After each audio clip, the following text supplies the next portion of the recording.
If you're based outside of Europe, you probably think that the EU AI Act doesn't apply to your company. And if you're thinking that, you'd probably be wrong. The Act's scope is ambitious. It targets companies globally if they interact with the EU market or EU customers in any way. But what does that actually mean in practice? And how can you tell if it applies to your business? My name is Mili and I'm a tech lawyer and a certified AI governance professional. In this video, I'll explain what placing on the market or putting into service means for global companies. And I'll show you in 3 clear steps how to know if the EU AI Act applies to your company. Let's start with step number 1. Placing on the market sounds like legal jargon, but in simple terms, it means making your AI system available in the EU for the first time. That could be selling, leasing, or even distributing your product to any customer in an EU country. It doesn't matter if your company is registered in Australia, the US, or anywhere else.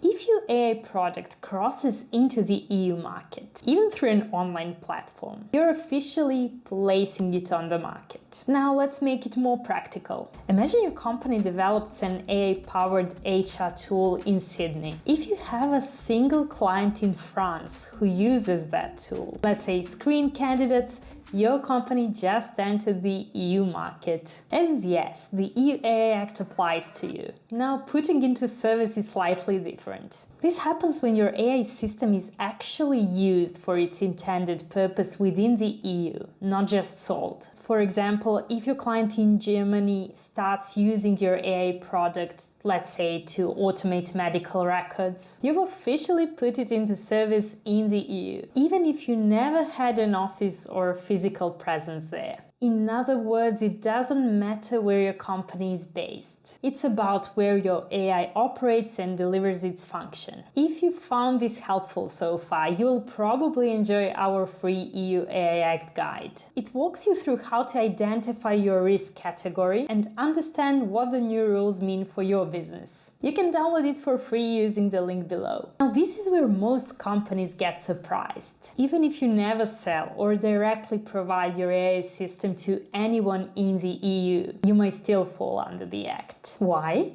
Because if the output of your AI system, the result, the data, the report, is used or has an effect in the EU, that's enough to bring you under the scope. Let's say your company in the US builds an AI marketing tool that generates personalized ads, and one of your clients is a European brand that uses those AI-generated ads to target EU customers. Even if your AI system runs out of the EU, your AI's outputs, those ad creatives and targeting decisions, directly influence people in the EU, and that's interaction with the EU market. If your system's output reaches or affects the EU, it's within the Act's reach. And then we have special rules for importers, distributors, product manufacturers, etc., who fall within a scope, but more about it in another video. So to recap, placing on the market when you make your AI available in the EU for the first time, putting into service when your AI is actually used in the EU, interaction with the EU market when your AI's output has an effect inside the EU, even if your company is not based there. If any of these apply to your business,